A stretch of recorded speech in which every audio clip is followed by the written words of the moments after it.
안녕하세요. 두리콩 부부입니다.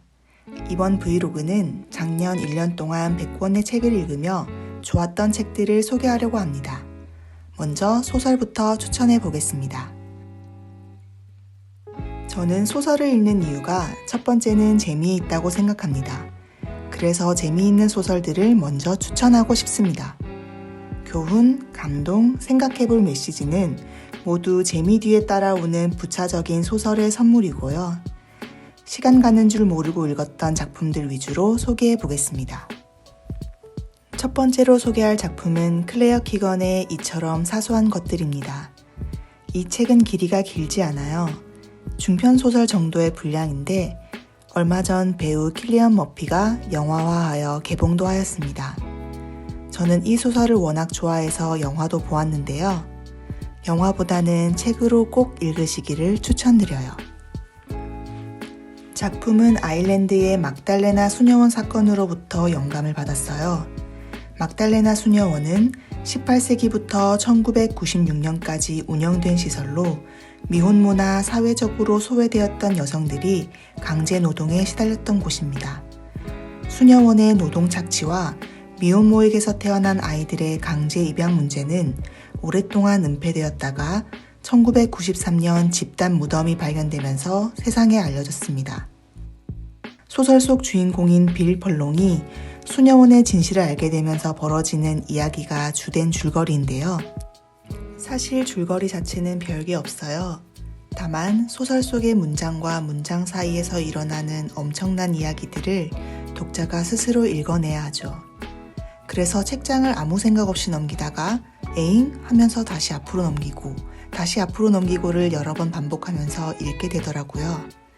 응축과 생략의 미학을 제대로 보여주는 작품입니다. 저는 이 소설을 읽으면서 나는 어떤 어른이 되고 싶은가를 생각하게 되었어요. 사려 깊은 어른으로, 때론 맞서 싸울 수 있는 용기 있는 어른으로. 클레어 키건의 이처럼 사소한 것들이었습니다. 두 번째로 소개할 책은 델리아 오원스의 가재가 노래하는 곳입니다. 주인공 카야는 습지에 사는 소녀입니다.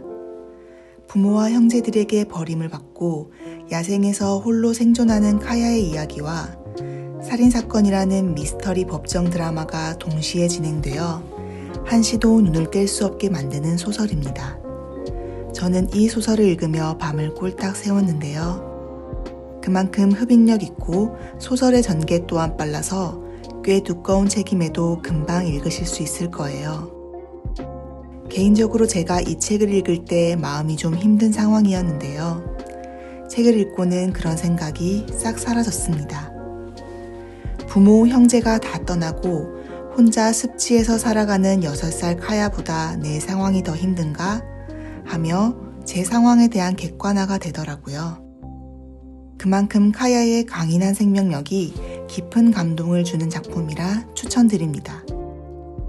떠남과 홀로 남음 속에서 자연이 가르쳐주는 섭리대로 살아가는 카야를 보며 깊은 고독과 완전한 자유로움을 느끼실 수 있을 거예요.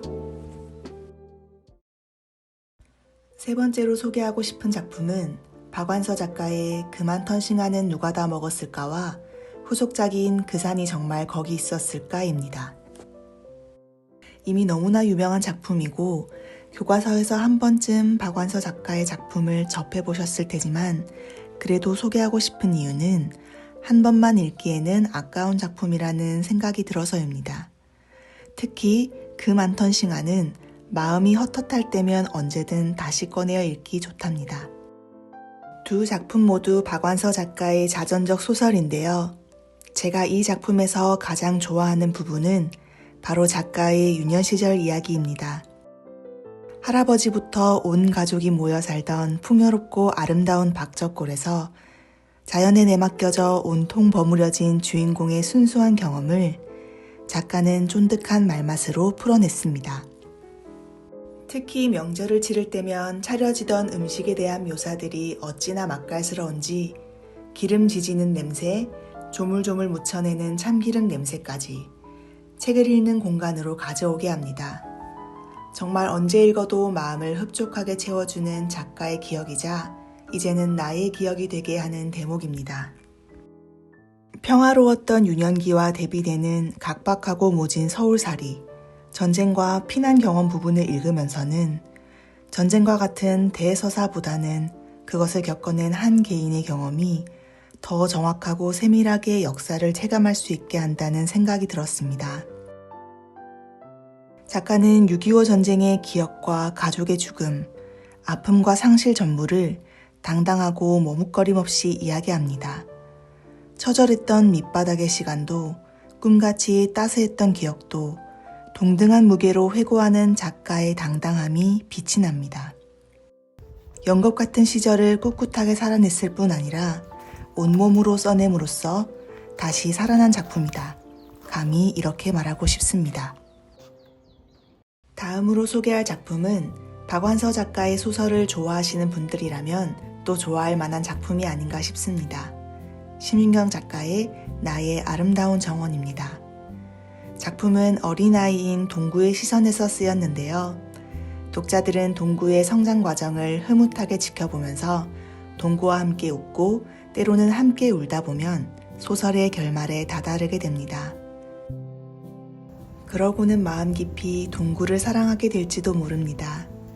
동구는 말하자면 모자라지만 착한 친구거든요. 그악스런 할머니 밑에서 지옥의 시집살이를 하는 엄마의 모습도, 가족에게 일어난 비극도, 현대사의 아픔도 동구의 순수한 눈을 통해 바라보면 견딜 만한 것이 되고 또 견디고 나면 다 지나갈 성장통으로 여겨집니다. 무엇보다 작가가 소설 속 인물들을 바라보는 시선이 따뜻하고 문체가 아름다워서 읽으면서 내내 미소가 지어지는 작품이라 추천드려요. 제7회 한겨레 문학상 수상작인데 읽어보시면 왜 상 받았는지 알 수 있을 거예요. 여담이지만 소설의 배경이 70년대에서 80년대인데요. 저는 저때 결혼을 해야 하는 나이였다면 정말 결혼을 하지 않았을 것 같습니다. 모진 세월과 풍파 속에서 딸들을 잘 키워낸 우리 엄마, 할머니들께 빚진 마음과 감사한 마음이 들었습니다.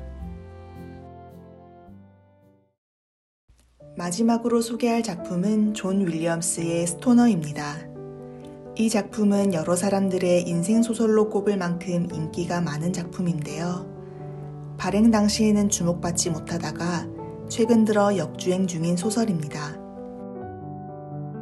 서술자는 주인공 윌리엄 스토너의 탄생부터 죽음까지를 천천히 따라갑니다.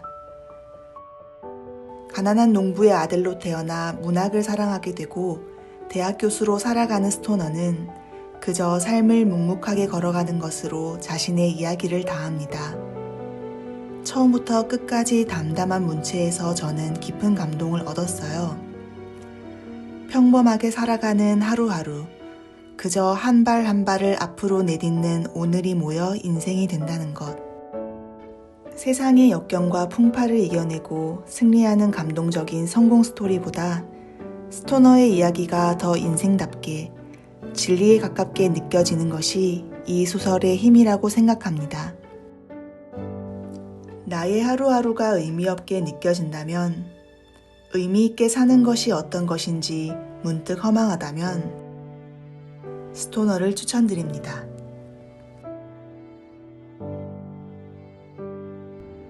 오늘은 소설을 5편 추천드렸습니다.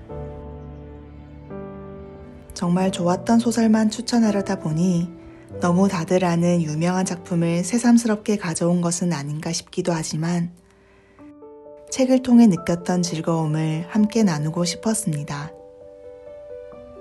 벌써 봄입니다. 봄에는 바깥에 눈둘 곳이 많아 저도 책이 잘 읽히지 않는데요. 그러면 그런대로 또 읽고 싶어지는 날을 기다려보려 합니다. 긴 영상을 시청해주셔서 감사합니다.